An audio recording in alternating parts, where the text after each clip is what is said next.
环球自驾旅行，我们今天就要回国了。我们今年从4月4号出发，到今天的8月22号，马上就要5个月了。今年出发旅行的时间呢也比较长，行驶了22国家，29000多公里。本来计划直接自驾去往非洲，但是自驾非洲呢也需要好几个月。我们今年从中国出发，经过中亚、中东、欧洲，也将近自驾了5个月。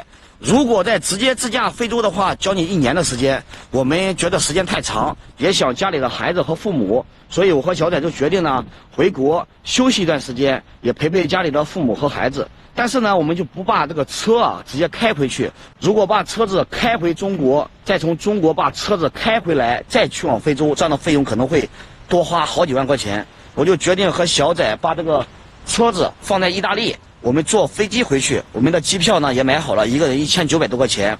但是，在这边停车不好停，我们已经找了2、3天了，一直没有找到合适的人。因为你把这个车子停在马路边上，很容易被砸车，然后砸玻璃，这是很正常的事情。前2天我遇到一个华人，他说他的一个奔驰都被砸了，所以后面我就联系到一个在机场做停车服务的中国人。但是他的车位也满了。后来呢，又联系到在意大利的一个博主，他帮我，找到了一个在这里生活34年的一个中国人，让我把我的车子停到他的小院里面，这样的话就比较安全。我们现在准备出发去往那个大爷他家里面去，就是这个大爷他家啊，这待了34年了。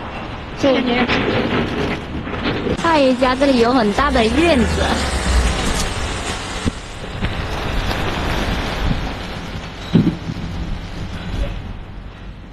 行 OK。行 OK。谢谢你，谢谢你。您是温州哪里的？我是文成。温州文成。对。现在我把我的车放在咱们中国浙江文成大爷他家。现在我们把我们的车子放在大爷他家里面，就放心了。因为前2天呢，有6辆车被砸了。这个是芋头，这个是韭菜，那个中国茄子，还有茄子呢。那个都是生地，药材，就芝麻是吧？药材，生地。哦，生地。这个是山药，还有山药呢。啊，这个就是山药嘛，你不认识吧？这个番薯，白薯。番薯哦，番薯，好多菜啊。自己种的菜，吃的放心呀。这个是长豆角。现在已经。那是不是苦瓜？对，那个就是苦瓜。那个刚刚种下去的是白萝卜。对，就是你自己种菜，基本上够自己吃吧？太多，还吃不完。走之前把车里面的电全部给它断掉。这个是220的，这个是220的逆变器。这个呢是12伏电变成24伏的升压，就是空调用的啊。这个也给它断掉。这边就是12伏了，就没问题了。这15度电，这个监控不知道能不能撑30天，因为回去大概30天嘛。我们把这个无人机还有电脑放在大爷他家，这些东西是我们从国内带出来的龙虾尾，我们要放在我们冰箱里面1个月，应该电都没有了，就会到时候会坏了。到时候放在大爷他家的冰箱里，然后他们也可以吃，因为很长时间没有吃中国味道了嘛。